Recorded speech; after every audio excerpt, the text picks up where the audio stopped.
Hi there. So obviously today is very much, as been said many times, stepping back a little bit from the business and being a little bit more closer to the customer's eyes.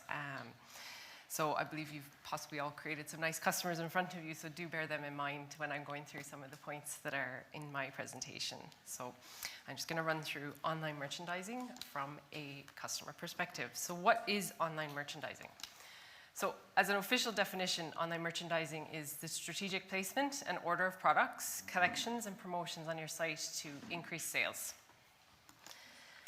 Online merchandising will include a number of elements on your site, such as your catalog structure, your navigation, filters and search, promotion and highlights, product imagery and information, and some user-generated content as well. And the important thing is that I'll talk about some of those things in detail later on. Some of them will be covered in the day, but they're all really important when it comes to making that purchase online.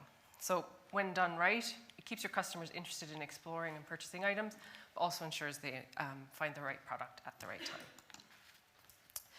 So let's start with the foundation of these elements. This is your catalog structure. So this is something I would have worked with many of you guys on. I am a bit of a nerd about this aspect of things. I love the information architecture and all that exciting stuff. So at its heart, catalog structure revolves around categories. So a category is a mutually exclusive group that just sort of describes what the item is without any of its attributes. So it's not whether it's leather, whether it's green, whether it's 200 milliliters, it's just what is the item. So your customers won't be directly aware of your catalog, but they will experience that information via your navigation on the site. So what's our approach to catalog structure? As I said, first and foremost is to work with you on creating this, and hopefully as your site grows, that is something that we kind of touch base regularly with you on.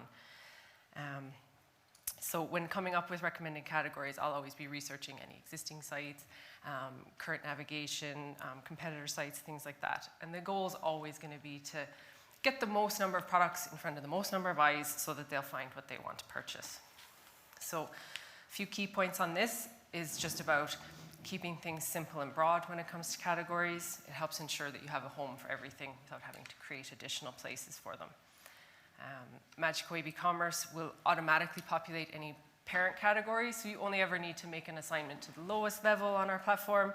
Usually this is second level, but some of you with larger catalogs might have a third level.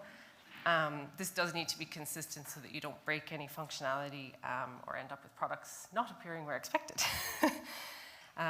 Always use the most appropriate category. So sometimes there will be products that you could say, oh, it could go in one or two places, but usually there is a single place that's the most specific option for it. Related to that, only just keeping it simple for yourselves. Only assign it to one category, one brand. Sometimes things as simple as a cross-link from another section is all you need as opposed to recategorizing a product. Leaving the control in the hands of your users is crucial. Let them decide if they're in browsing mode or if they prefer to reduce the number of products and narrow down the list. Consider filters to enhance their experience of this. By default, we allow the refinement by brand and price range, and I'll talk a little bit more about filters later on. And don't ever forget that search obviously exists on your site. So search is very much for the specificity. You don't need to get into that necessarily in your categories, so they can be more general. Okay? So the size of your catalog will often be the main driver into how the structure is formed. So this is an example of a specialist retailer with a very large catalog. So this climbing section alone has over 3,000 diverse products. So of course it makes sense to break that down into subcategories. The number of products here hints at the need to create these subcategories, but also the diversity of the products. So we have climbing footwear, climbing clothes and accessories, which would have different attributes. Now, often, but not always, categories with fewer than about 30 items, depending on the industry, of course, would be a sign of an overly narrow category. And this can indicate a possible candidate for using a filter or something later on. So conversely, just thinking about similar types of products, a mass retailer like Macy's, they're only going to have a single subcategory for something like outdoor apparel and shoes, which is correct. There's only about 42 products here, so while the products are diverse and grouped together, someone who's interested in climbing items is going to just quite easily scan through 40 products, and there's no need for additional categorization there. Over-categorization, there's been studies done that it can actually lead to site abandonment and needlessly limits the ability of your customer to kind of curate what they want to see and get a nice overview of the product types available. So we've seen some examples of the catalog. So obviously, next up is navigation. So this is closely linked, but has its own considerations as well. So navigation is a collection of components that allow your customers to find content on your site. And while it's not the only navigational element, the menu is without a doubt the most important. This is an organized list of links to other pages on your site. The big difference between the catalog and the navigation is the navigation will contain additional links that don't require additional categorization from you. So this is things like your dynamic categories, ones that we set up in AB Commerce automatically, or your new and your sale. And then also links to top brands, dynamic features, things like Shop Irish, premium skincare, and gift finders. So in the main, we wouldn't suggest necessarily featuring things in the navigation, but of course sometimes there are exceptions to this. So this is just a really nice example of a mega menu navigation. Subcategories are quite clear. It's very easily scannable because everything's delineated and labeled. And even though there's a lot of options, it's not intimidating. And this is an example of a less good navigation. In this case, the subcategories are actually hidden, so you hover over, so it's like mystery. And then the lists are very long, you can't scan them. And then just kind of going back to an earlier point about the over-categorization, this cameras and camcorders actually only has 7 products in it, and they've created 3 additional subcategories, and that's just very much overkill. So in many cases, we would talk about complementing the catalog and navigation with using filters, because this just enhances the customer's ability to find exactly what they need. So what are filters? So they're tools that allow your customer to adjust and narrow down the displayed products within a category. So they're not mutually exclusive. So they can be combined, and they afford the user much greater customization over the product list. So it's the category scope that will determine what filters are available in that category. And this is where things like your color, size, brand, skin concern, and then your gift recipient come in. Generally, I would always say there's sort of 2 types of filters. One is attribute-based. So in this case, all items in the category need to be assigned to a value. And then there's recommendation-based, where it's very much just suggestions based on your own industry expertise. So for attribute filters, a customer is going to expect if they filter by leather, that every single leather shoe is going to come back. If they filter by vegan, every vegan vitamin is going to come back. But if you say, gifts for mom, they don't expect that to be everything that you could possibly give your mother. So that's just the difference there. I would always say, just with a caveat, that do only use filters when they're needed. If you have a category with 30, 40, 50 products, you probably don't need any additional filters unless it's incredibly specialized, since the user can just scan all of those. We've all visited sites where you go to a category, 400 products, and look at the filters, and there's only 20 products assigned to any of those, and that's not terribly helpful as a user. So by default, actually, in AB Commerce, we allow our subcategories to function as filters. So it just means that you'll have that, the brand and the price range available to your customers without any additional work. So this is just a nice example. This hair care brand's implemented filters in a really effective way. They've got just over 100 products, so a couple filters might be handy. So similar to AB Commerce, they allow the product types to be combined, and then they include hair concern and then collection, which is effectively their own sub-brands. And then this is an example of what not to do. We have a similar number of products. These guys have created 13 different filters. A lot of them are overlapping, like they have offers, discount range, price are all there, and they're not consistently applied. This list is not going to make you think, I can quite easily narrow down the results that I'm looking at. It just looks intimidating there on the left. They actually also have some really awful functionality. You can only open one of those at a time. So that's quite frustrating. Okay. So promotion and highlights. So this is not promotions as in offers, this is just how you feature items on the site, how you focus your customers' attention by highlighting certain product ranges. And so there's a few ways we could do this. So the first one is to enhance your category and brand landing pages. So I think you're all quite familiar with adding widgets to your home pages and possibly your non-product pages, but you can also add these to your category and brand pages as well. You don't want to go crazy and add 10 of them because it's going to push your products down the page, but 1 or 2 really well-considered items can actually help convert your customer. So this could be your dynamic merchandising widget, along with a featured range of items that you want to highlight. Could take the form of featured products, graphic, as seen on social, any number of things. And we also have product and promotion groups.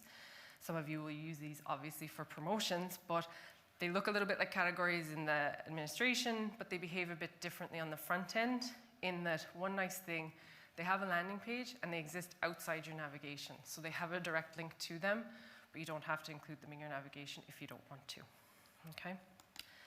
Now, dynamic and automated categories are great because they're very hands-off. So you would use creating a link in the navigation to set these up, but like all you have to do is, say if you're doing a Shop Irish page, for example, create the page, add a list of codes of the Irish brands that you carry on site, and you're done. Anytime you add a new product to any of those Irish brands, it's going to populate into that section, and like any other page, you can obviously add those nice widget features onto that as well. Okay. And lastly, and of course, we have the home page and your other non-product pages. So these would be information, advice type sections you might have on the site. There is a tendency to put a lot of focus into the upkeep of a home page, and of course it's important, but it is crucial to note that many of your customers are going to arrive directly into your site on a category page or on a product detail page. And so the home page is going to be seen by a lot of customers, but it's not necessarily their final destination that they're looking for. Okay. So your customers made it through the catalog, navigation, filters, maybe they've come directly from an email campaign, found what they're looking for, and now they're looking for more detail. And this takes the form of product imagery and information. So where are they going to get access to this? On your all-important product detail page. Okay, and I know Orla and Martin touched on this, how important that was on their website earlier. So this is going to be needing to provide your customer with enough information about what to buy, whether it's the item on the page or an alternative. Customers now have very high expectations. They're used to getting a lot of high quality images, videos of products, rich descriptions, recommendations, so you need to ensure that you're offering this information as well. So our approach to your sort of product detail page is very much at a minimum. You need to ensure that core information's there. Your key attributes and benefits, ingredients or materials, compatibility information if that's relevant.